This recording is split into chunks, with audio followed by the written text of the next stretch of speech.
अब ठीक है, अब आवाज आ रही है? जी सोफिया, अब आवाज आ रही है?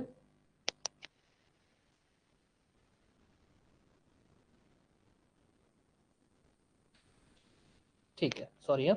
मैं ये कह रहा हूँ कि अपने ने बेरेक्ट लेवल भी है, बेरेक्ट के हिसाब से अपने पढ़ रहे हैं। तो कल अपने सेक्शन 2 तक पढ़ चुके थे, आज अपने सेक्शन 3 से चालू कर रहे हैं। सेक्शन 3 में बस इतना ध्यान रख लेना कि सेक्शन 3 ये बोलता है कि जो आपका सेल्स ऑफ गुड्स एक्ट है वो इंडियन कॉन्ट्रैक्ट एक्ट के साथ चलता है। विच मीन्स कि अगर कहीं पर भी, हम अभी आगे पढ़ेंगे, ऐसा ऐसा एक चीज सरकम सिचुएशन आएगी कि अगर कहीं पर भी आप सेल्स ऑफ गुड्स एक्ट के केस के अंदर, जहां पे सेल्स ऑफ गुड्स एक्ट का केस है, वहां पर आप इंडियन कॉन्ट्रैक्ट एक्ट लगा सकते हो या लग रहा है तो वो आप लगाओगे। ठीक है, इतना सा इसके अंदर, और कुछ भी नहीं है। ठीक है, अब आते हैं आपका सेक्शन 4। सेक्शन 3 में आपको लिखवा दूंगा, 2 ही लाइनें बाद में लिख लेंगे। सेक्शन 4, सेक्शन 4 ऑब्वियस पढ़ भी चुके हैं। बताओ सेक्शन 4 में अपने ने क्या पढ़ा था? अपने ने जो पढ़ा था, सेल क्या होता है, कॉन्ट्रैक्ट ऑफ सेल क्या होता है, एग्रीमेंट फॉर सेल क्या होता है, कहाँ है वो? सेक्शन 4 होगा।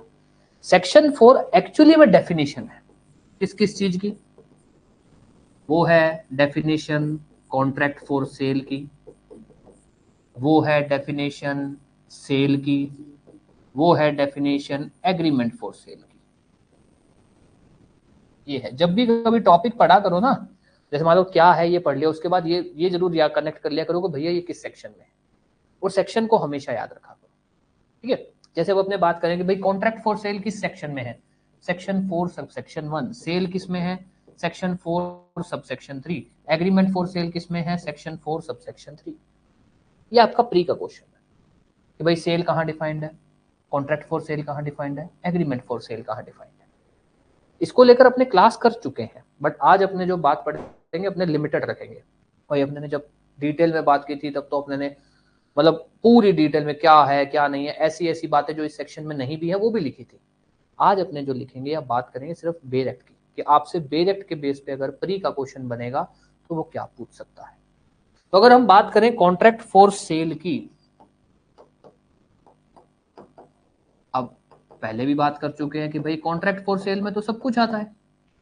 अगर आपसे पूछे कि एक सेलर है, उसने बायर को चीज बेची, मतलब गुड्स ट्रांसफर किए, क्या वो कॉन्ट्रैक्ट है?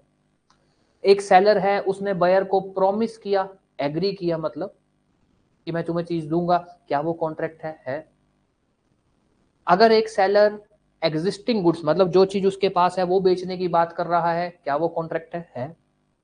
अगर वो फ्यूचर गुड्स, मतलब वो गुड्स अभी उसके पास नहीं है, क्या वो कॉन्ट्रैक्ट फॉर सेल है? हालांकि उसका आंसर कॉन्ट्रैक्ट फॉर सेल नहीं बनेगा अगर आपके पास वहां पर ऑप्शन में एग्रीमेंट फॉर सेल आता है। तो ये अपने अभी सेक्शन 6 पढ़ेंगे तब आपको पता लग जाएगा। उसके बाद बात आती है कि भाई कॉन्ट्रैक्ट फॉर सेल क्या कंडीशनल हो सकता है? हो सकता है। एब्सोल्यूट कंडीशनल मतलब कि मैं ये बोल दूं कि अगर कल बरसात आई तब मैं आपको चीज दूंगा। तो कॉन्ट्रैक्ट फॉर सेल में सब कुछ है, जिसके अंदर आप लिख सकते हो कि कॉन्ट्रैक्ट फॉर सेल का मतलब होता है जब सेलर ट्रांसफर करता है गुड्स टू बायर, वो भी कॉन्ट्रैक्ट है। जब सेलर एग्री करता है to transfer, agrees to transfer goods to buyer, वो भी क्या नाम है, कॉन्ट्रैक्ट है। और जब सेलर ट्रांसफर हो गया, एग्रीज टू ट्रांसफर, एक बार रुक जाओ, इसके अंदर और कुछ भी नहीं। सेक्शन 4(1) इतनी ही बात करता है। जो अपने ने बात बोली ना एग्जिस्टिंग फ्यूचर गुड्स, वो सेक्शन 6 में है, क्योंकि अपने बेर एक्ट के हिसाब से बात कर रहे हैं तो हमको पता होना चाहिए। हालांकि एग्जैक्ट सेक्शन भले ही नहीं याद, पर अपने को कंसेप्ट पता होना चाहिए कि सेक्शन 4 सब सेक्शन 1 तो सिर्फ कॉन्ट्रैक्ट फॉर सेल को डिफाइन करता है, और वो बोलता है कि इनमें से कुछ भी है तो वो कॉन्ट्रैक्ट फॉर सेल है। उसके बाद सेक्शन 6 जो है वो सब्जेक्ट मैटर की बात करता है। सब्जेक्ट मैटर मतलब कि भाई कॉन्ट्रैक्ट फॉर सेल में किस तरह के गुड्स हो सकते हैं। तो चाहे तो एग्जिस्टिंग गुड्स का है तब भी वो कॉन्ट्रैक्ट फॉर सेल है, अगर वो फ्यूचर गुड्स का है तब भी वो कॉन्ट्रैक्ट फॉर सेल है। बस एक चीज ध्यान रख लेना। चलो पहले एग्रीमेंट पढ़ लेते हैं, एक और लिख लो। कॉन्ट्रैक्ट फॉर सेल एब्सोल्यूट हो सकता है, कॉन्ट्रैक्ट फॉर सेल कंडीशनल हो सकता है, कैसा भी हो सकता है। मतलब कि आपसे अगर पूछा जाए, बहुत कम चांस है, बहुत रेयर है कि क्या कंटिंजेंट कॉन्ट्रैक्ट हो सकता है क्या कॉन्ट्रैक्ट फॉर सेल। कंटिंजेंट मतलब डिपेंडिंग अपॉन कंडीशन, कि अगर ऐसा हुआ तभी तुमको चीज बेचूंगा, हो सकता है। क्या बिना कंडीशन के हो सकता है? हो सकता है। ये कोई कंडीशन नहीं है, तुमको मैं ये चीज दूंगा दूंगा बात खत्म, वो भी हो सकता है। तो सेक्शन 4 अपने ने जब टॉपिक पढ़ा था वो, तब तो अपने ने बहुत अलग और तब कंसेप्ट से बात की थी, बट अगर हम सेक्शन 4 के हिसाब से बात करें या सेक्शन 4 सब सेक्शन 1 के हिसाब से बात करें, तब हमको इतनी बात ध्यान रखनी है कि कॉन्ट्रैक्ट फॉर सेल क्या होता है। कॉन्ट्रैक्ट फॉर सेल सब कुछ है। सेलर चीज बेच रहा है, सेलर एग्री कर रहा है चीज देने को, मतलब कि चाहे तो प्रेजेंट कॉन्ट्रैक्ट है चाहे फ्यूचर कॉन्ट्रैक्ट है, ठीक है। चाहे प्रेजेंट कॉन्ट्रैक्ट है चाहे फ्यूचर कॉन्ट्रैक्ट है, वो क्या हो सकता है आपका, क्या हो सकता है कॉन्ट्रैक्ट फॉर सेल। इसको एक चीज लिख लो, मतलब डिक्टेट करवा दूंगा मैं। एक वर्ड यूज किया जाता है इंग्लिश में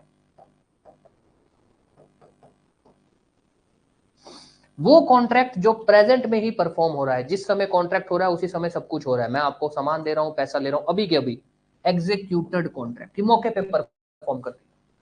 वो कॉन्ट्रैक्ट जो मैं फ्यूचर में परफॉर्म करूंगा, मैं कह रहा हूं कि यार आपको मैं कल परसों 10 दिन बाद ये चीज दूंगा, एग्जीक्यूटरी कॉन्ट्रैक्ट।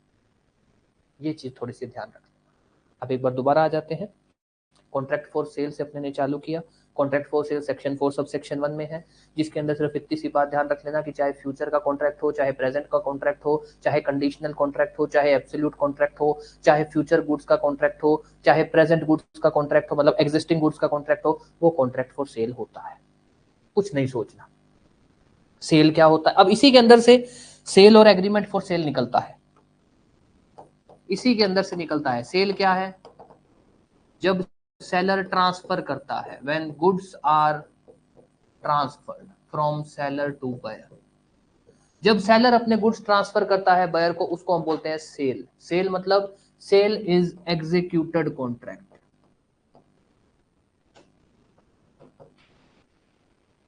एग्जीक्यूटेड कॉन्ट्रैक्ट मतलब प्रेजेंट में ही परफॉर्म हो रहा होता है।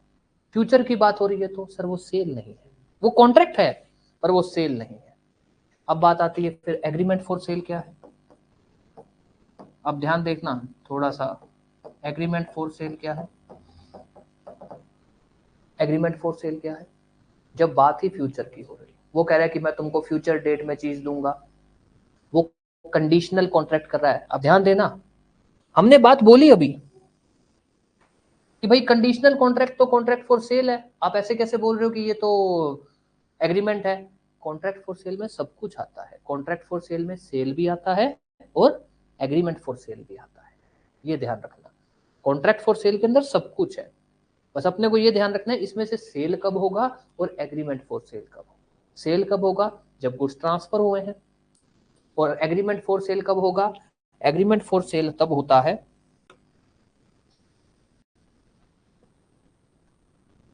जब सेलर एग्री करता है to transfer goods on future dates. On future date, किसी फ्यूचर डेट की बात हो रही है, जिसको आप फ्यूचर कॉन्ट्रैक्ट, एग्जीक्यूटरी कॉन्ट्रैक्ट की बात कर सकते हो। When seller agrees to transfer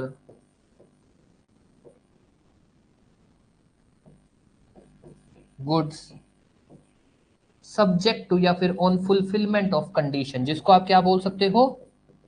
contingent contract.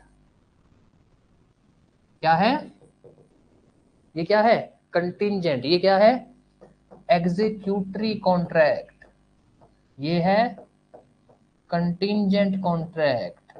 अब ध्यान देना, दोबारा बोल रहा हूं, कंफ्यूज मत हो जाना, सिंपल सा लॉजिक है। कॉन्ट्रैक्ट फॉर सेल में सब कुछ आता है। आपसे पूछ ले कि भैया एग्जीक्यूटेड कॉन्ट्रैक्ट आता है क्या? आता है। एग्जीक्यूटेड कॉन्ट्रैक्ट मतलब तुरंत पैसा दिया जा रहा है, तुरंत चीज ली जा रही है। एग्जीक्यूटरी आता है, आता है मतलब फ्यूचर में परफॉर्म करने की बात हो रही है, आता है। तो कोई बंदा सेल चीज बेच रहा है, वो भी कॉन्ट्रैक्ट फॉर सेल है। प्रॉमिस कर रहा है बेचने का, वो भी कॉन्ट्रैक्ट फॉर सेल है। कॉन्ट्रैक्ट अगर कंडीशनल है, जिसको आप कंटिंजेंट बोलते हो, वो भी कॉन्ट्रैक्ट फॉर सेल है। एब्सोल्यूट है, बिना कंडीशन के है, वो भी कॉन्ट्रैक्ट फॉर सेल है। एग्जिस्टिंग गुड्स का कॉन्ट्रैक्ट है, वो भी कॉन्ट्रैक्ट फॉर सेल है। फ्यूचर गुड्स का है, वो भी कॉन्ट्रैक्ट फॉर सेल है। 6 चीजें हैं, ध्यान दे देना। कॉन्ट्रैक्ट फॉर सेल में आप 6 पॉइंट याद रखोगे। 6 कैसे याद रखोगे? अगर वो चीज बेच रहा है, मतलब जिसको आप कॉन्ट्रैक्ट बोल सकते हो, एग्जीक्यूटेड है या एग्जीक्यूटरी है, वो भी कॉन्ट्रैक्ट है। एग्जिस्टिंग गुड्स का है, फ्यूचर गुड्स का है, वो भी कॉन्ट्रैक्ट है। कंडीशनल है, एब्सोल्यूट है, वो भी कॉन्ट्रैक्ट है। अब इसी में से सेल क्या बनेगा? जो एग्जीक्यूटेड कॉन्ट्रैक्ट है, जब सेलर ट्रांसफर करता है, जब सेलर चीज देता है, मतलब दे चुका होता है चीज, उसको हम बोलते हैं सेल। एग्रीमेंट क्या होता है? फ्यूचर कॉन्ट्रैक्ट, एग्जीक्यूटरी कॉन्ट्रैक्ट या कंडीशनल कॉन्ट्रैक्ट, जिसको आप कंटिंजेंट कॉन्ट्रैक्ट बोलते हैं। कि अगर सेलर बोल रहा है कि मैं फ्यूचर डेट को तुमको चीज दूंगा, वो है एग्रीमेंट फॉर सेल। सेलर बोल रहा है कि मैं तुमको चीज दूंगा इस कंडीशन के होने पे, वो है एग्रीमेंट फॉर सेल। क्या वो कॉन्ट्रैक्ट फॉर सेल है? बिल्कुल है। तो इसीलिए जब भी आपके पास एमसीक्यूज का ऑप्शन आए ना, और वहां पर कॉन्ट्रैक्ट फॉर सेल, सेल और एग्रीमेंट फॉर सेल तीनों ऑप्शन हो, तो ध्यान दे देना। वहां पर इस बात पर डिबेट मत कर लेना कि सर कॉन्ट्रैक्ट फॉर सेल तो होगा ही, इसमें तो सारा कुछ आता है। आता है, बिल्कुल सही बात है, पर एग्जैक्ट सही आंसर कौन सा होगा? जैसे कि वो आपसे क्वेश्चन बोल दे कि भैया एक आदमी है, अच्छा इसमें एक और चीज भी अभी लिख देंगे, कि जो सेलर है वो फ्यूचर गुड्स को बेचने की बात कर रहा है, जो अभी उसके पास है नहीं, उसको बेचने की बात कर रहा है, तो वो एग्जीक्यूटेड कॉन्ट्रैक्ट तो है नहीं। वो कौन सा कॉन्ट्रैक्ट बना? एग्जीक्यूटरी। अब आप बोल दो कि सर वो कॉन्ट्रैक्ट फॉर सेल में तो आता ही आता है, आता है, पर वो सबसे क्लोज किस में आ रहा है? एग्रीमेंट में। सबसे क्लोज तो एग्रीमेंट में आ रहा है ना, तो वहां पर आपका आंसर एग्रीमेंट फॉर सेल होगा। आप बोल दो कि ऐसा लिखा आया कि जब सेलर गुड्स ट्रांसफर कर देता है बायर को, तब क्या होगा, और आप बोल दो नहीं वो तो सबसे क्लोज कौन सा है? सेल। सेल। ये चीज ध्यान रखनी है। ये मैं आपको इसलिए अब ऐसे बता रहा हूं क्योंकि एमसीक्यूज में क्वेश्चन यही आएंगे, और वहां पर आपके पास कंसेप्ट क्लियर होगा, आपको अच्छा सब कुछ पता होगा, पर वहां आप इस बात पे कंफ्यूज हो जाओगे कि यार ये तो कॉन्ट्रैक्ट में भी पढ़ रहा है, ये तो एग्रीमेंट में भी पढ़ रहा है।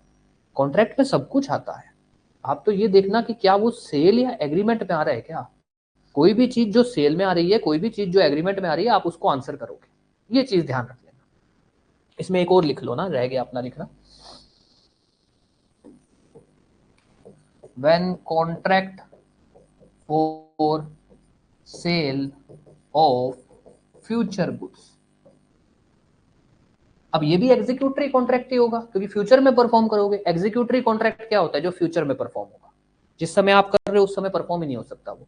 एग्जीक्यूटेड क्या है? जो प्रेजेंटली परफॉर्म हो रहा है या होगा, तो ये भी एक एग्जीक्यूटरी कॉन्ट्रैक्ट हुआ। Executory contract, agreement for cell तो होगा, मतलब कॉन्ट्रैक्ट फॉर सेल तो होगा ही होगा, वो तो साइड में कर दो। कॉन्ट्रैक्ट फॉर सेल में तो सब कुछ होगा। आप तो बस ये देखो कि सेल कब होगा और एग्रीमेंट फॉर सेल कब होगा। अब एक बार छोटा सा रिवीजन कर लेते हैं, ताकि आपके कोई डाउट हो, कुछ भी हो, कंफ्यूजन हो तो बता देना, फिर अपने इसको लिखेंगे। आपका सेक्शन 4 कॉन्ट्रैक्ट फॉर सेल को डिफाइन करता है, सेल को डिफाइन करता है, एग्रीमेंट फॉर सेल को डिफाइन करता है। आपको प्री के हिसाब से सबसे पहले इसके अंदर ये याद रखना है कि कॉन्ट्रैक्ट फॉर सेल किस नंबर पे है, सेल किस नंबर पे है, और एग्रीमेंट फॉर सेल किस नंबर पे है। उसके बाद आपको यह ध्यान रखना है कि सेल में क्या आता है, एग्रीमेंट फॉर सेल में क्या आता है, और कॉन्ट्रैक्ट फॉर सेल में क्या आता है। आप बस इतना ध्यान रख लेना। Present contract, future contract, present goods, future goods, absolute contract, conditional contract. 6 point बनेंगे आपके। Present contract, future contract, present goods मतलब जिसको आप एग्जीक्यूटिंग गुड्स बोलते हो, एग्जिस्टिंग गुड्स बोलते हो, फ्यूचर गुड्स, एब्सोल्यूट कॉन्ट्रैक्ट और कंडीशनल कॉन्ट्रैक्ट। ठीक है, ये 6 पॉइंट बनेंगे आपके। अब आपसे ये बोल दे कि क्या यार ये कॉन्ट्रैक्ट फॉर सेल है, तो ये तो सारा ही कॉन्ट्रैक्ट फॉर सेल है, हमको तो इसमें सेल देखना है।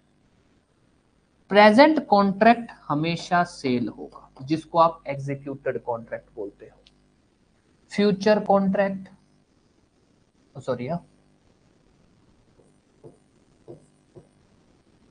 फ्यूचर गुड्स का कॉन्ट्रैक्ट, कंडीशनल कॉन्ट्रैक्ट, ये हमेशा एग्रीमेंट फॉर सेल होंगे।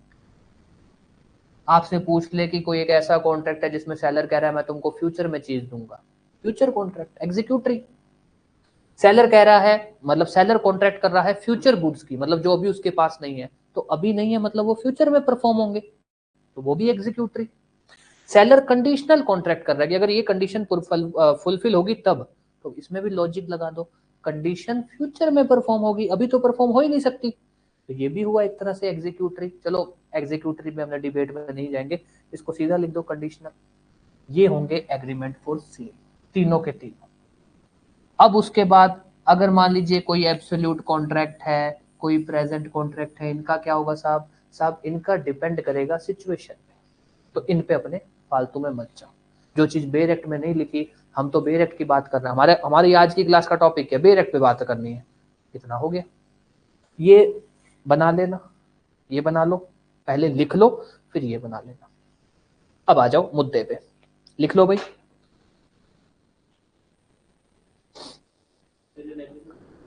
नहीं, कल सेक्शन 2 लिखा था, कैसे लिख रहे हैं आपने? सेक्शन वाइज लिख रहे हैं क्या? सेक्शन 2 का 214 हो गया था ना। हाँ तो अब आज लिखो सेक्शन 4, लिखो सीधा सेक्शन 4। सेक्शन 4 हेडिंग डाल दो, सॉरी सेक्शन 3 तो लिखो पहले। हाँ सॉरी, हाँ सेक्शन 3 हेडिंग डाल दो पहले।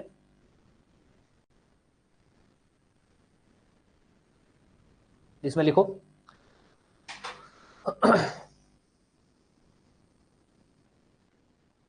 ये कह रहा है कि the provisions of Indian Contract Act 1872, provisions of Indian Contract Act 1872 shall apply in case of Sales of Goods Act. Sales of Goods Act के मामले में इंडियन कॉन्ट्रैक्ट एक्ट भी साथ में लगेगा।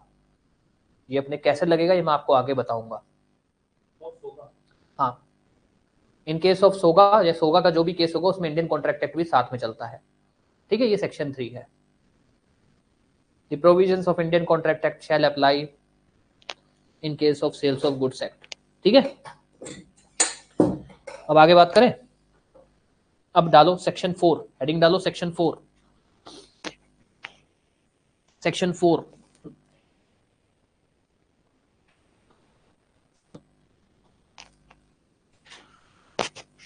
सेक्शन 4 की हेडिंग डाल दी।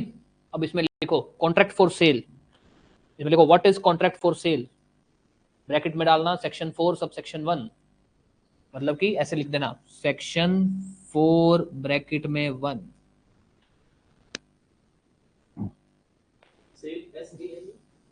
हाँ SALE, what is contract for cell लिखो।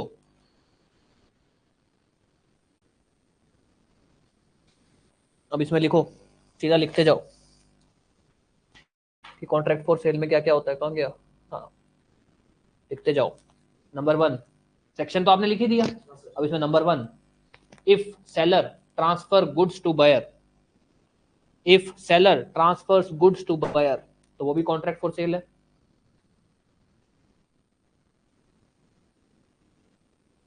हाँ, if seller transfer goods to buyer, फिर उसमें दूसरे में लिखो if seller agrees to transfer goods to buyer, if seller agrees to transfer goods to buyer, ये भी कॉन्ट्रैक्ट फॉर सेल है। 2 हो गया। तीसरे में लिखो टू बायर, तीसरे में लिखो कॉन्ट्रैक्ट फॉर सेल में भी एब्सोल्यूट, एब्सोल्यूट मतलब बिना कंडीशन के भी हो सकता है। चौथा लिखो कॉन्ट्रैक्ट फॉर सेल में भी conditional, contract for cell conditional भी हो सकता है। मे बी का मतलब है कि जरूरी नहीं है ऐसा ही होगा, ऐसा हो भी सकता है और नहीं भी हो सकता। हाँ may be absolute, may be conditional, हो गया। फिर उसके बाद लिखो, ये तो 4 पॉइंट हो गए। 5वां पॉइंट लिखो contract for cell may be for existing goods, ये भी कोई कंपलसरी नहीं कि एग्जिस्टिंग गुड्स के लिए हो, बस may be for existing goods, bracket में लिख देना सेक्शन 6, ये सेक्शन 6 में लिखा हुआ है। फिर लिखो contract for cell may be for future goods,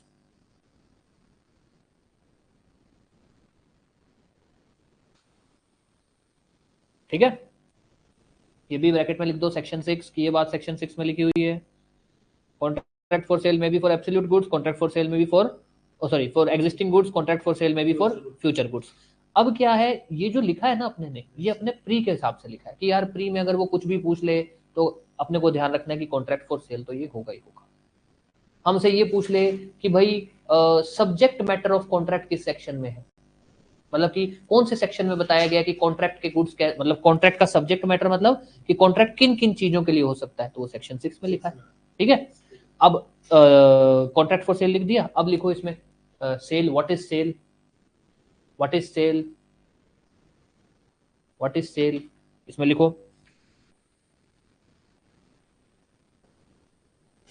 where goods are transferred from seller to buyer, जब गुड्स ट्रांसफर हो जाते हैं, where goods are transferred from seller to buyer, ठीक है, under contract of sale, as per contract of sale जब goods transfer हो जाते हैं, it is called as sale, it is called as sale, it is called as cell, where goods are transferred from seller to buyer under contract of sale, it is called as sale. ठीक है, उसके बाद आप आ जाओ पहला number पे, अब आ जाओ तीसरा, एग्रीमेंट फॉर सेल। इसमें क्या क्या होता है, एग्रीमेंट फॉर सेल, ये सेल के अंदर, सेल के ब्रैकेट में लिख देना साथ में, सेल के साथ में सेक्शन 4 सब सेक्शन 3, सेल के यहाँ पे डिफाइंड है, सेक्शन 4 सब सेक्शन 3 लिख दिया गया, फॉर सेल भी, सेल भी 4 सब सेक्शन 3 में डिफाइंड है। ठीक है, लिख देना सेक्शन 4 ब्रैकेट में 3, इसमें भी लिख दो सेक्शन 4 ब्रैकेट में 3। ठीक है, इसमें लिखो where seller agrees to transfer,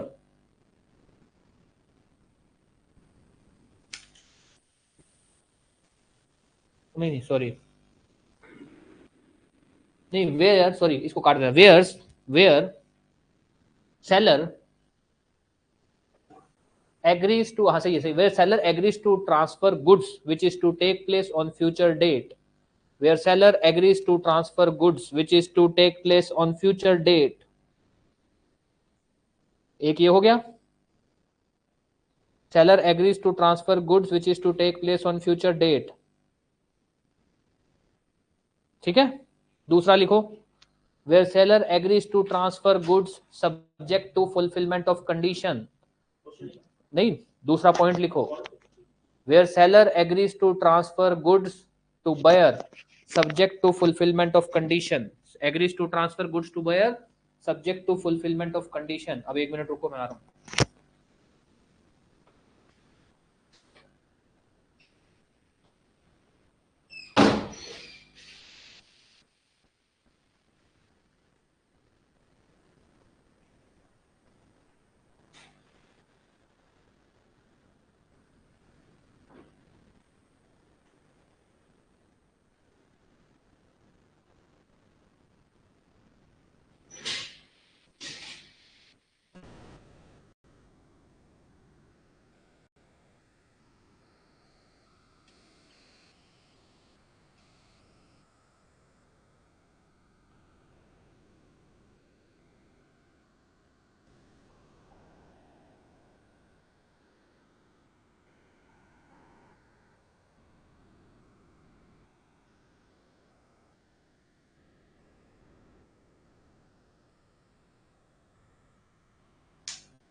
First point, when seller is agree.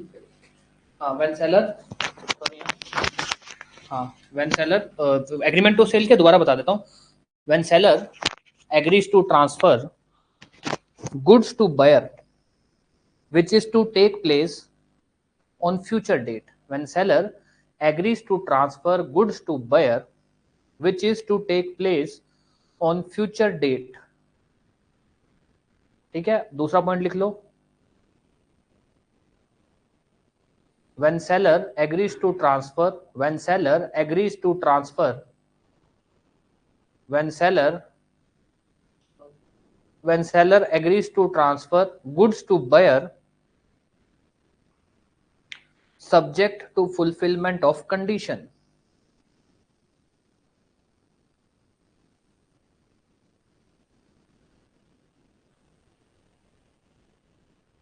ठीक है, अब इसमें एक और लिख लो, तीसरा point, subject to fulfilment of condition. When seller agrees to transfer goods to buyer subject to fulfillment of condition. तीसरा और लिख लो, when there is contract for sale of future goods. और आप लॉजिक सीधा सा रखोगे कि जब जो कॉन्ट्रैक्ट अभी परफॉर्म ही नहीं हो सकता वो कॉन्ट्रैक्ट कहलाएगा ही नहीं, वो एग्रीमेंट कहलाएगा. सीधा लॉजिक लगाओगे आप, कुछ भी लिखा आ जाए आपको कंफ्यूजन होगी, यार ये एग्रीमेंट होगा कॉन्ट्रैक्ट होगा. आप तो ये देखो कि अगर वो अभी परफॉर्म ही नहीं हो सकता, चाहे कंडीशनल है, चाहे अभी जो चीज है वो अभी सेलर के पास नहीं है, या फिर सेलर खुद बोल रहा है कि मैं तो तुम्हें दूंगा 10 दिन बाद, कुछ भी, वो एग्रीमेंट ही होगा. ठीक है, अब इसमें लिखो, ये डायग्राम बनाओ. अच्छा, ये जो मैंने लाइन लिखवाई ना तीसरी, when there is a contract, ये है सेक्शन 6 में, इसको लिख दो, इसके ब्रैकेट में लिख दो सेक्शन 6. ये सेक्शन 6 में लिखी हुई बात है. ठीक है, ये कहां लिखा हुआ है, सेक्शन 6 में. रेड पेन से लिखा करो ये चीजें, कुछ भी इंपॉर्टेंट हुआ करे रेड पेन से ना. चलो अब आ जाओ, अब इसमें ये डायग्राम बना दो, ये वाला, ये ऐसा टेबल सा बना लो कि अगर प्रेजेंट कॉन्ट्रैक्ट है तो क्या होगा, ऐसे लिख दो, present contract, future contract, present goods, future goods, absolute contract, conditional contract. ये ऐसे लिख दो, सारे एक ही तरफ मत लिखो, 3 इधर लिखो, 3 इधर लिखो. हाँ 3 इधर, हाँ 3 इधर लिखो, थोड़ा सा गैप डाल के 3 इधर लिखो. Future contract, future goods, conditional contract. ठीक है, अब इसमें क्या करोगे, ये जो तीनों है ना, इनको तो लाल से घेरा बना के बोल दो ये सेल है, ये होगा एग्रीमेंट फॉर सेल.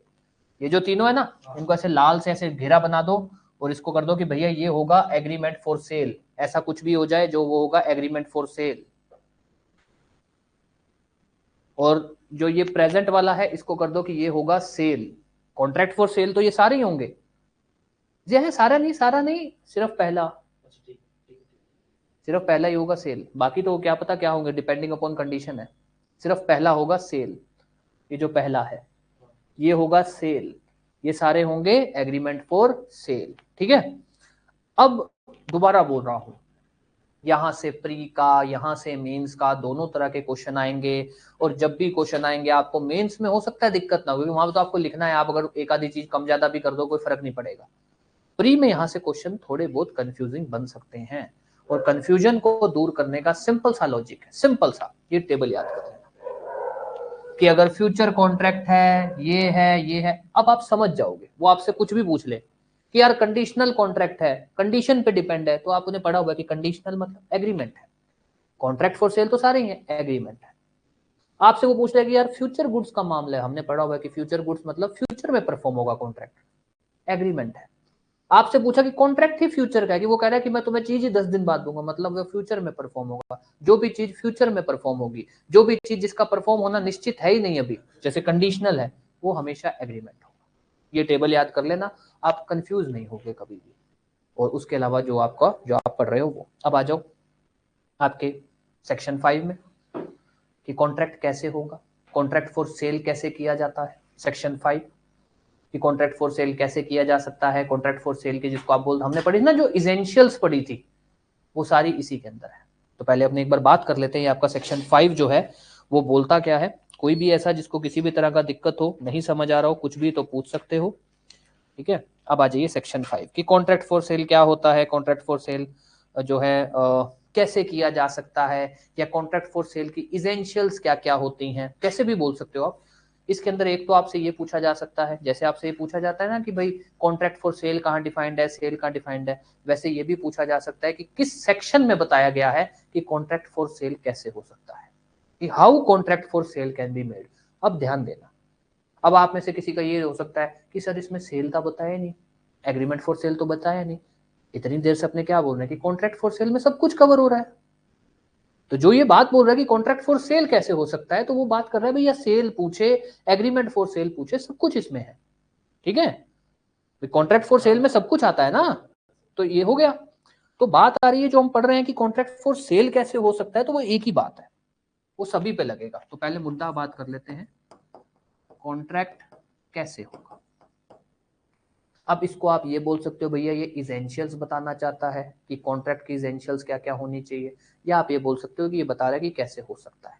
तो एक तो है जो ये बताना चाहता है कि कैसे हो सकता है, तो ये बोल रहा है कि भैया आप ओरली कर लो, जिसको हम बोलते हैं वर्ड्स, आप चाहे राइटिंग में कर लो, चाहे आप partly orally partly in writing कर लो,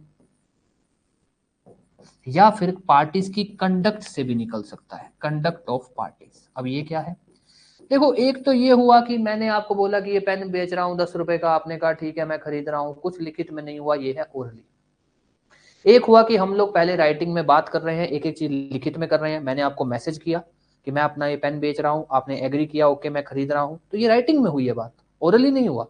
मैंने आपको मैसेज किया, चाहे इलेक्ट्रॉनिक मैसेज था पर राइटिंग तो थी। दूसरा, एक आधी बात ओरली आधी बात राइटिंग, जैसे मैंने एक स्टेटस डाला कि भैया मैं ये चीज बेचना चाहता हूं, मूवेबल प्रॉपर्टी है, ये चीज बेचना, फोन आता है सामने से, हाँ भैया मैंने ये देखा, हाँ बिल्कुल, मैंने ऑफर राइटिंग में किया, पर एक्सेप्टेंस उधर से कैसे आया, ओरली आया, तो पार्टली राइटिंग पार्टली ओरली। एक होता है कंडक्ट ऑफ पार्टीज, जो आप लोग मॉल में चीजें जाते हो और जब खरीदते हो, आपने एक ग्रोसरी मार्केट में गए, भुजिए का पैकेट उठाया, काउंटर पे गए, स्कैन हुआ, बिल बना, आपने बिल पे किया, किसी ने कुछ नहीं बोला, आपने नहीं उसको जाके बोला कि मेरे को चीज खरीदनी है, आपने तो कहा भैया ये लो, उसने स्कैन किया, प्राइस शो हो गया, कंडक्ट। तो पहली बात कॉन्ट्रैक्ट कैसे हो सकता है, इनमें से किसी भी तरीके से हो सकता है। अब आती है बात इसेंशियल्स, जो हालांकि हम पढ़ चुके हैं, वो इसेंशियल्स भी इसी सेक्शन में है कि कॉन्ट्रैक्ट फॉर सेल होने के लिए क्या क्या इसेंशियल होनी चाहिए। तो हम बोलते हैं कि भाई सबसे पहली बात तो दो पार्टीज होनी चाहिए, फिर उसके बाद ऑफर होना चाहिए, फिर उसके बाद एक्सेप्टेंस होना चाहिए, फिर उसके बाद कंसिडरेशन होना चाहिए। कंसिडरेशन क्या पढ़ा था आपने, बताओ, कॉन्ट्रैक्ट फॉर सेल में कंसिडरेशन क्या होता है, कंसिडरेशन मतलब जो सेलर को रिटर्न में क्या मिलेगा, मनी, प्राइस मनी, है ना, वो कंसिडरेशन। कंसिडरेशन का यहाँ पर कॉन्ट्रैक्ट के अंदर ना, कंसिडरेशन का मतलब होता है कि कोई भी आदमी अगर कुछ बेच रहा है तो उसको वापस क्या मिलेगा, तो सेलर कुछ भी बेच रहा है तो उसको क्या मिलता है, प्राइस। प्राइस किस फॉर्म में होना चाहिए, मनी, वो चीज भी यहाँ बताई गई है। हालांकि प्राइस क्या है वो सेक्शन 2 सबसेक्शन 10 में है, प्राइस कैसे फिक्स होगा वो सेक्शन 9 और 10 में है, पर जो इसेंशियल्स है वो यहाँ बताई गई है, ठीक है। तो कॉन्ट्रैक्ट की इसेंशियल्स ये भी अपने एक बार डिस्कस कर लेंगे, कर चुके हैं बट डिस्कस कर लेंगे, मैं आपको इसको शॉर्ट में लिखवा दूंगा ना, कि बेयर एक्ट के हिसाब से जो ध्यान रखने वाली बातें हैं, ठीक है। उसके बाद कॉन्ट्रैक्ट के अंदर पेमेंट डिलीवरी कैसी हो सकती है, कॉन्ट्रैक्ट आपका चाहे इमीडिएट पेमेंट की बात करे, इमीडिएट डिलीवरी की बात कर ले, चाहे पार्ट पेमेंट की बात करे, चाहे पार्ट डिलीवरी की बात करे, चाहे ये बोले कि पेमेंट बाद में दूंगा, डिलीवरी बाद में दूंगा, कुछ भी हो सकता है। फ्यूचर पेमेंट की जिसको हम बोलते हैं, जिसको आप बोल सकते हो फ्यूचर पेमेंट, हम ये बात पढ़ चुके हैं अगर देखा जाए तो। जैसे अपने ने भी बात की भी कॉन्ट्रैक्ट फॉर सेल में क्या होता है, हमने कहा सब कुछ होता है सर, प्रेजेंट फ्यूचर सब कुछ होता है, तो ये चीज हम पढ़ चुके हैं कि वो कह रहा है कि मैं सामान तुमसे आज, मैं तुमको सामान आज दूं, सामान 10 दिन बाद दूंगा, फ्यूचर सॉरी फ्यूचर डिलीवरी की बात हो रही है। सेलर ने चीज आज बेच दी, बायर कह रहा है मैं तुमको 10 दिन बाद पैसे दूंगा, फ्यूचर पेमेंट की बात हो रही है। सेलर कह रहा है, मान लो सेलर ने 1000 बोरी सामान बेचने की बात की, उसमें से 500 बोरी तो अभी दे रहा है, 500 बोरी 10 दिन बाद देगा, ये भी हो सकता है। सेलर तुरंत पैसा सामान दे रहा है, बायर तुरंत पैसा दे रहा है, हम पढ़ चुके हैं कि कॉन्ट्रैक्ट फॉर सेल कैसा भी हो सकता है। तो ये तो हमारे लिए कुछ है ही नहीं कि कब होना चाहिए, क्या तुरंत पेमेंट होनी चाहिए या फ्यूचर पेमेंट होनी चाहिए, कुछ भी हो सकती है। अब थोड़ा सा एक बार इस पर डिस्कस कर लेते हैं, उसके बाद आपको जो ध्यान रखना है, आपसे जो प्री लेवल का क्वेश्चन पूछा जा सकता है फिर अपने उस पर बात कर लेंगे। अब आ जाओ मुद्दे पे। कॉन्ट्रैक्ट फॉर सेल के अंदर आपसे जो क्वेश्चन पूछा जा सकता है, एक तो ये क्वेश्चन पूछा जा सकता है कि भैया कौन सा सेक्शन, कॉन्ट्रैक्ट फॉर सेल की बात करता है सेक्शन 5 कि कॉन्ट्रैक्ट फॉर सेल कैसे हो सकता है, कहां बताया सेक्शन 5। कॉन्ट्रैक्ट फॉर सेल की इजेंशियल्स कहां बताइए सेक्शन 5 में, हालांकि डायरेक्ट नहीं है बट इनडायरेक्ट है, बट इजेंशियल्स भी सेक्शन 5 में। कॉन्ट्रैक्ट फॉर सेल कैसे हो सकता है ये याद रख लेना, ओरली राइटिंग कैसे भी हो सकता है। कॉन्ट्रैक्ट फॉर सेल की जो इजेंशियल्स है, दो पार्टी मतलब एक बायर एक सेलर होना चाहिए, अपने ने बात की थी, दोनों अलग अलग लोग होने चाहिए, याद है। फिर अपने ने पढ़ा था ऑफर होना चाहिए, ऑफर मतलब चाहे तो सेलर ऑफर करे बेचने का, चाहे बायर ऑफर करे, पर ऑफर होना चाहिए। चाहे तो सेलर करे चाहे बायर, ऐसा नहीं है कि जो बेच रहा है सिर्फ वही ऑफर करे, कोई जरूरी नहीं। चाहे बेचने वाला चाहे खरीदने वाला कोई भी ऑफर करे, बट ऑफर होना चाहिए। और एक्सेप्टेंस, अब यहां भी मुद्दे की बात ये है कि भाई ऑफर या एक्सेप्टेंस कैसे हो सकती है, यही तो हमने पढ़ा कैसे हो सकती है। चाहे आप उसको ओरली ऑफर करो, राइटिंग में ऑफर करो, कंडक्ट से ऑफर करो, कुछ भी हो, सेम एक्सेप्टेंस है, वो कैसे हो सकती है। फिर एक कंसिडरेशन होना चाहिए। कंसिडरेशन मतलब सेलर जो चीज बेच रहा है उसको रिटर्न में कुछ मिलना चाहिए, कुछ मिलना चाहिए, और वो जो कुछ है वो क्या होना चाहिए, प्राइस। Price means money. अगर सेलर कोई सामान बेच रहा है और उसको पैसा नहीं मिल रहा है, पैसे के अलावा कुछ भी मिल रहा है, वो सेल है ही नहीं। पैसा मिलना चाहिए उसको, तभी वो मनी सेल माना जाएगा। अदरवाइज आप उस केस में सेल्स ऑफ गुड्स एक्ट नहीं लगा सकते अगर उसको पैसा नहीं मिल रहा तो। इस चीज पे अपने डिटेल में बात कर चुके हैं, फिर भी अगर किसी का कोई भी डाउट हो तो पूछ लेना। फिर आता है इसी सेक्शन में तीसरा पार्ट, सेक्शन 5 में, कि भाई कॉन्ट्रैक्ट फॉर सेल में पेमेंट डिलीवरी कैसी हो सकती है। ऑब्वियस है, हम बात कर चुके हैं कि कॉन्ट्रैक्ट तो कैसा भी हो सकता है, प्रेजेंट फ्यूचर कैसा भी, तो पेमेंट डिलीवरी भी कैसी भी हो सकती है, कि चाहे तुरंत पैसा देने की बात हो फ्यूचर के अंदर हो, तुरंत सामान देने की बात हो फ्यूचर के अंदर हो, कैसे भी हो। तो इसके अंदर अपना कुछ भी इतना वो नहीं है।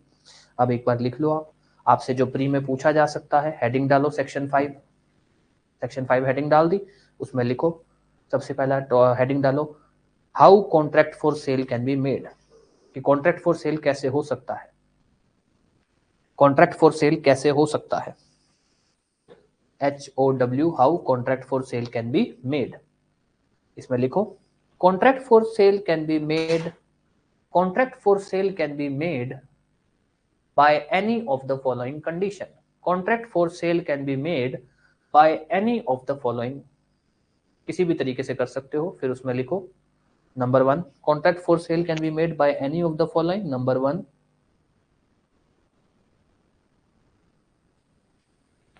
नंबर 1 डाल दिया, ओरली, ओरली, ओरली या आप जिसको बाय माउथ बोला है ओरली लिख दो। दूसरा राइटिंग, तीसरा partly orally partly in writing, तीसरा partly orally partly in writing, PARTLY partly orally partly in writing, ये एक साथ लिखेगा, ठीक है, ये एक साथ चलेगा, partly orally partly in writing, ठीक। फिर तीनों पे 4, कंडक्ट ऑफ पार्टीज, चौथे नंबर पे कंडक्ट ऑफ पार्टी, मतलब इनमें से कोई भी तरीका हो सकता है, ठीक है, चाहे ओरली हो चाहे राइटिंग हो चाहे कंडक्ट हो, कैसा भी हो। फिर इसमें दूसरा हेडिंग डालो, essentials of contract for sale, essentials of contract लिख दो सीधा, इजेंशियल्स ऑफ कॉन्ट्रैक्ट, कॉन्ट्रैक्ट की इजेंशियल्स क्या होनी चाहिए, ये प्री के हिसाब से लिखवा रहा हूं, ठीक है, इसीलिए डिटेल में बात नहीं कर रहे।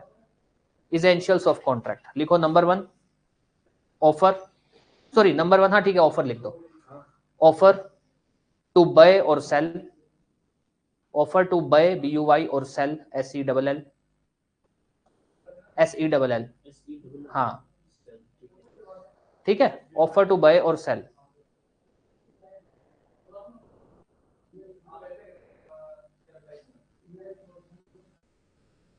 क्या हो गया, एक मिनट, क्या हो गया,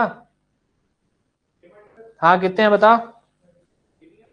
हाँ हाँ जो भी है देखे नक्की करो, वो जो अक्षय इधर आना, एक मिनट, हाँ प्लीज, अक्षय, अक्षय,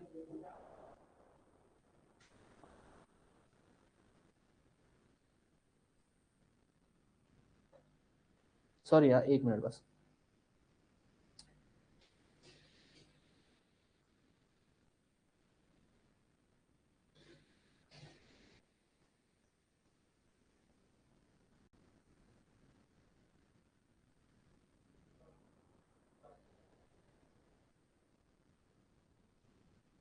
चलो लिख लो इतनी। इसेंशियल्स लिख दिया, ऑफर टू बाय और ऑफर टू सेल, दोनों में से कुछ भी हो, जिसका मतलब है चाहे तो सेलर ऑफर कर दे चाहे बायर। नंबर 2 लिखो acceptance, acceptance of offer, obvious acceptance of offer. Number 3 two parties, दो पार्टीज होनी चाहिए, बायर और सेलर। इसके ऊपर अपने डिटेल में बात कर चुके हैं, वो जो अपने पहली क्लास या दूसरी क्लास जो भी की थी उसको ध्यान रखना, ठीक है, दो पार्टी होनी चाहिए।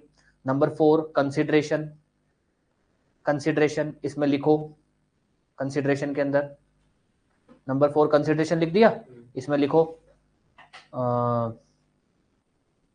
Prize must be the consideration, price होनी चाहिए consideration, price must be the consideration,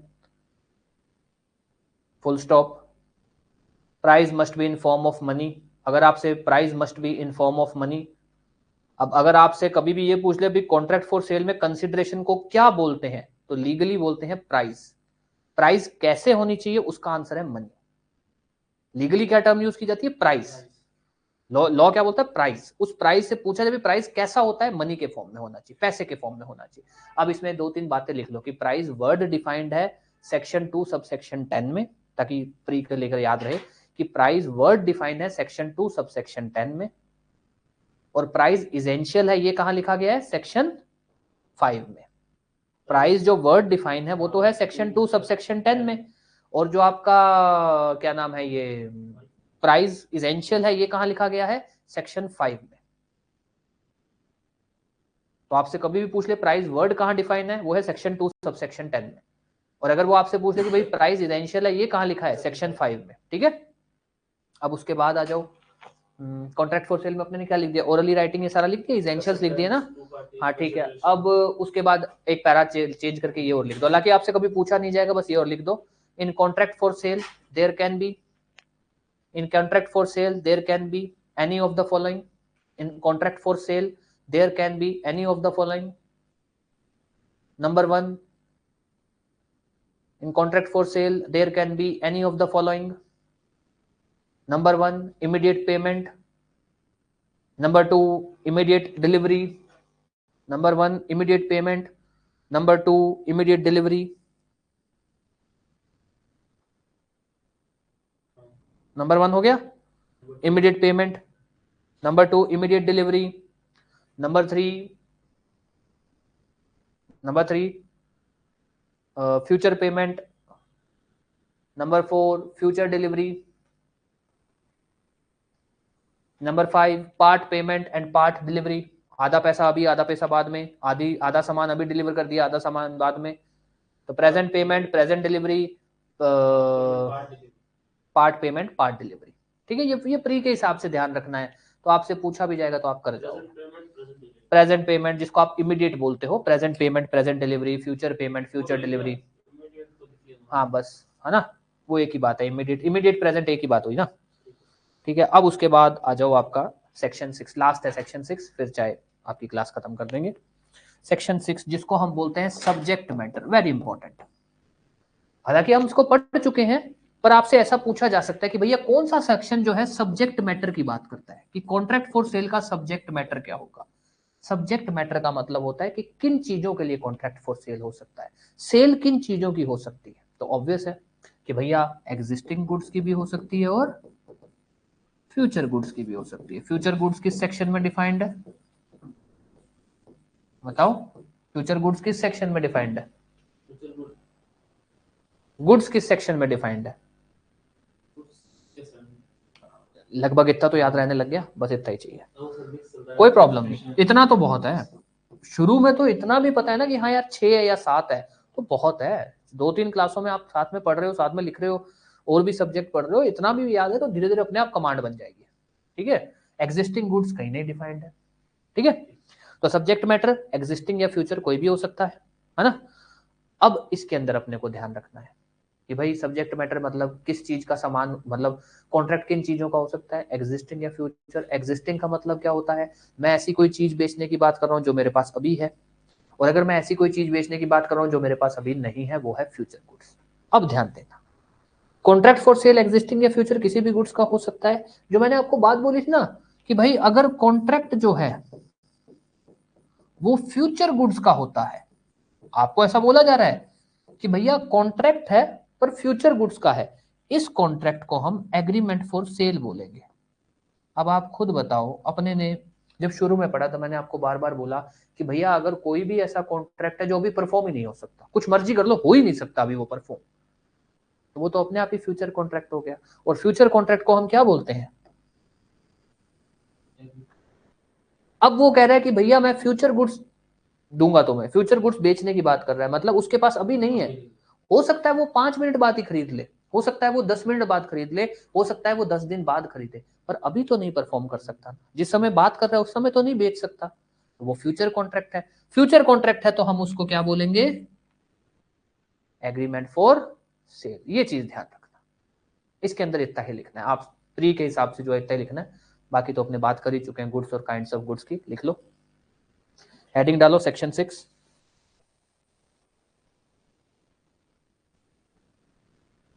heading डाल लो section 6, subject matter for contract for sale का subject matter for contract of sale. भाई कॉन्ट्रैक्ट फॉर सेल का सब्जेक्ट मैटर क्या होता है, किन चीजों के लिए कॉन्ट्रैक्ट फॉर सेल हो सकता है? Subject matter for contract of sale या ऑफ कॉन्ट्रैक्ट फॉर सेल, कैसे भी लिख दो कोई फर्क नहीं पड़ता, ठीक है।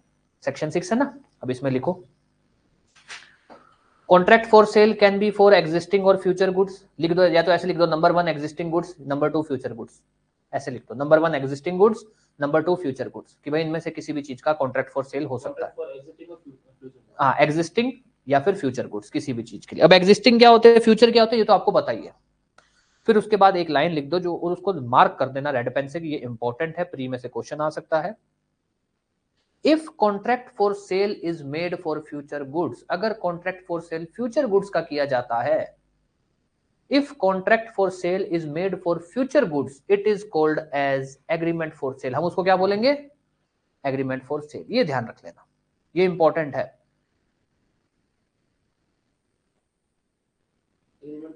हाँ, if contract of sale is made for future goods, उसको हम क्या बोलेंगे? Agreement for sale. हाँ हाँ, प्रेजेंट में,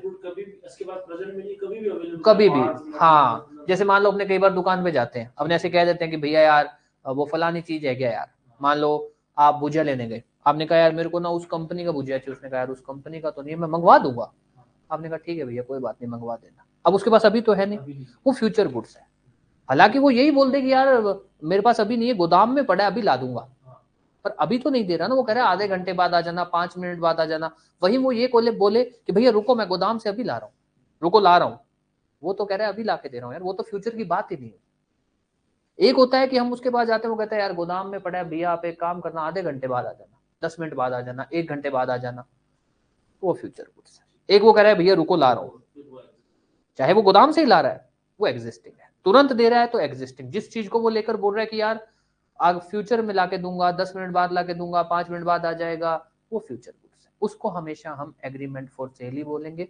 इसके पीछे लॉजिक इनका सिंपल सा ही है, जो कॉन्ट्रैक्ट तुरंत परफॉर्म ही नहीं हो सकता वो एग्रीमेंट फॉर सेल होगा, सिंपल सा लॉजिक है। नहीं वो नहीं, वो नहीं, उसको हम एग्जिस्टिंग बोलेंगे, क्योंकि उसके अंदर बात नहीं हो रही ना फ्यूचर में देने की। अब मान लो मैं आपको कह रहा हूँ कि हाँ यार भैया अभी दे दूंगा चीज, और वो आपने बोल दिया कि भैया, सपोज आप किसी के पास गए, उसने बोला, आपने बोला उसको कि भैया 10 बोरी कनक चाहिए। हाँ ठीक है भैया मिल जाएगा, कितनी देर लगेगी? वो बोलेगा कि यार भैया 10 बोरी कनक है, हम उतारेंगे निकालेंगे तो आप 15 मिनट वेट करो। अब वहां पर तो वो चीज उसके पास अभी है, वो ये नहीं कह रहा कि भाई मैं कहीं से ला के दूंगा या वो, पर अभी है, बस उतारने में, लोड कराने में समय लगेगा, वो तो एग्जिस्टिंग गुड्स है। कोई ऐसी चीज है जो वो कह रहा है कि यार अभी मेरे पास है ही नहीं, मैं ला के दूंगा, या मेरे गोदाम में पड़ी है, मैं गोदाम से जाऊंगा लेकर आऊंगा, तो वहां पर फ्यूचर गुड्स है, ठीक है, ये है। और अभी तक अपने ने सेक्शन 6 तक पढ़ लिया, कल अपने 7, 8, 9 और 10 को भी निपटा देंगे, और अब आपका सेक्शन 10 तक कल हो जाएगा। तो कल क्या बार है? फ्राइडे, संडे को रख देते हैं test Sales of Goods Act का, ठीक है। पढ़ना क्या है, पढ़ने का तरीका बता देता हूँ। आप जो नोट्स है आपको सिर्फ वो पढ़ने हैं, आपको सिर्फ नोट्स पढ़ने हैं, आपको कुछ नहीं करना, और आपको सिर्फ प्लेन लैंग्वेज में पढ़ना है। कोई आपको परफेक्शन नहीं चाहिए, कोई आपको चीजें टिप्स पे नहीं चाहिए, मतलब आपने जो नोट्स में पढ़ा आप अगर लगभग बता सकते हो, और उसके अलावा सेक्शन नंबर याद करने हैं बस।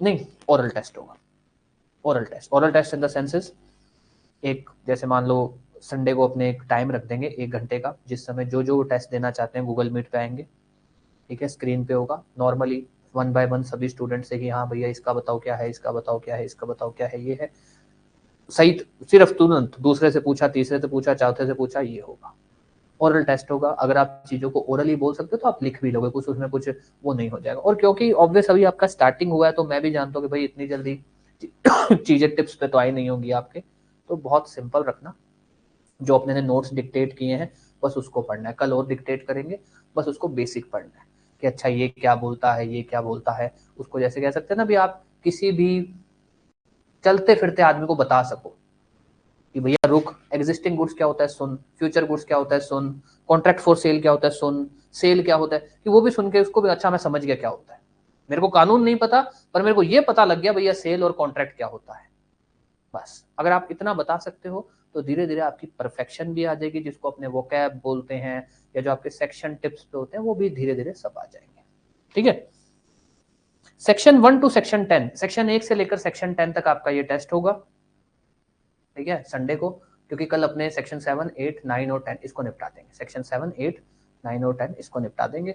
ओके, और फिर हो सकता है आपकी 5 या 7 दिनों के लिए आपकी सिर्फ दिन में एक क्लास हो, क्योंकि आरजेएस इंटरव्यू वालों की डेट्स आ गई हैं, 16 दिसंबर 17 दिसंबर ऐसे करके इंटरव्यू है वो, तो मुझे 1 हफ्ते का समय चाहिए होगा उनको प्रिपेयर करवाने के लिए, क्योंकि ऑलमोस्ट चीज़ें तो बाकी टीचर्स करवा चुके हैं, मेरा तो काम बस उनको मॉक और 1-2 चीज़ें हैं जो उनको बतानी है, तो 1 हफ्ते का मुझे समय चाहिए होगा। तो आपको मैं मान लो 2 या 3 घंटे दे दिया करूँगा, लाइक लगातार ही, जैसे 3 घंटे की क्लास करवा देंगे आपकी, कॉन्स्टिट्यूशन होगा साथ में चला देंगे, तो या तो सुबह 10 बजे से 1 बजे तक या 11 से 2 बजे तक करवा के फिर उनको समय देंगे 1 हफ्ता, क्योंकि ऑब्वियस अब उनकी एक फाइनल स्टेज है तो अभी उनको समय देने की जरूरत है। ठीक है, तो मैं देखता हूँ, मैं उनसे बात कर लेता हूँ, शेड्यूल बना लेता हूँ 1 हफ्ता जो भी, या तो कल की क्लास तो करेंगे, कल परसों से कर देंगे या फिर देख लेंगे जैसे भी। तो उस केस में ये होगा कि आपकी क्लास बंद नहीं होगी, आपकी क्लास बस लगातार हो जाएगी। जैसे मान लो कॉन्स्टिट्यूशन और सोगा है, या तो 10 से 1 हो जाएगी या 11 से 2 हो जाएगी कि भाई लगातार है, 5 मिनट का ब्रेक हो जाए तो हो जाए, तो 1 क्लास 2 क्लास के बीच में, तो ये 1 हफ्ते तक होएगा, उसके बाद तो जो आपका नॉर्मल है फिर वही हो जाएगा। ठीक है, किसी का कुछ भी पूछना है तो पूछ लो, अदरवाइज क्लास अपनी तरफ से खत्म है। हाँ, कोई डाउट है ना? सेक्शन नंबर को लेकर इतना लोड मत लेना, सेक्शन नंबर धीरे धीरे याद होंगे, और सेक्शन नंबर को याद करने का जो एक तरीका होता है वो ये होता है कि आप सिर्फ सेक्शन नंबर याद करो। जैसे आप एक तो होता है ना, जैसे अभी आप नोट्स पढ़ रहे हो, इन नोट्स में सेक्शन नंबर लिखे होते हैं, नहीं, सिर्फ सेक्शन नंबर, कि क्या लिखा है, क्या मतलब है, मुझे उससे कोई लेना देना नहीं है। कि मान लो मैं सेक्शन 2 उठा रहा हूँ तो मैं सिर्फ ये पढ़ रहा हूँ कि 2.1 पे बायर है, 2.2 पे मान लो डिलीवरी है, 2.3 पे डिलीवरेबल स्टेट है, 2.4 पे, सिर्फ इतना, वो क्या है क्या नहीं है उससे मुझे कोई लेना देना नहीं। सेक्शन 3 है उसमें क्या है, सेक्शन 4 है, 4.1 में कॉन्ट्रैक्ट है, 4.3 में सेल है, सिर्फ इतना, 15-20 मिनट रोज, 15-20 मिनट रोज दोगे ना, तब सेक्शन टिप्स पे होंगे। आप ये भैया आप अगर ये कर रहे हो कि भाई नोट्स पढ़ रहे हो और उसमें से साथ साथ सेक्शन याद हो जाएंगे, नहीं होते, तो फिर क्या अपने कंसेप्ट भी पढ़ते हैं, मान लो सेक्शन नंबर तो 2 मिनट के लिए देखते हैं, फिर दोबारा कंसेप्ट चालू हो जाता है, तो लगभग 2-1 दिन, जैसे मान लो कल फ्राइडे है और सैटरडे है, 2 दिन सिर्फ सेक्शन नंबर को टाइम दो, फिर आपको वो याद हो जाएंगे। और कुछ वो क्या किया करो ना, ट्रिक्स बना लिया करो, जैसे कि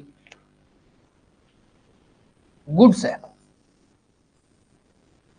कितने पे हुआ, 7, 2-7। अब ये क्या है, जब भी कुछ पढ़ा करो ना ऐसे थोड़ा सा देख लिया करो कि यार कुछ बन सकती है क्या ट्रिक, कुछ लॉजिक बन सकता है क्या। जैसे कि बायर है, ये ट्रिक बना ली कि भैया बायर तो है 2.1 पे और बायर का उल्टा क्या है, सेलर, ये है 2.13 पे। अब ये आपस में हमेशा याद रहेंगे, 2.1 2.13, ठीक है। फिर उसके बाद मान लो जी वाला हो गया, गुड्स वाला, ठीक है, गुड्स हो गया 7th। अब गुड्स से पहले क्या है, फ्यूचर गुड्स, 2 ही तरह के गुड्स अपने को बताए, गुड्स है, फ्यूचर गुड्स है, एग्जिस्टिंग गुड्स है, और तो कुछ है नहीं, एग्जिस्टिंग के बारे में कुछ बताया नहीं हुआ।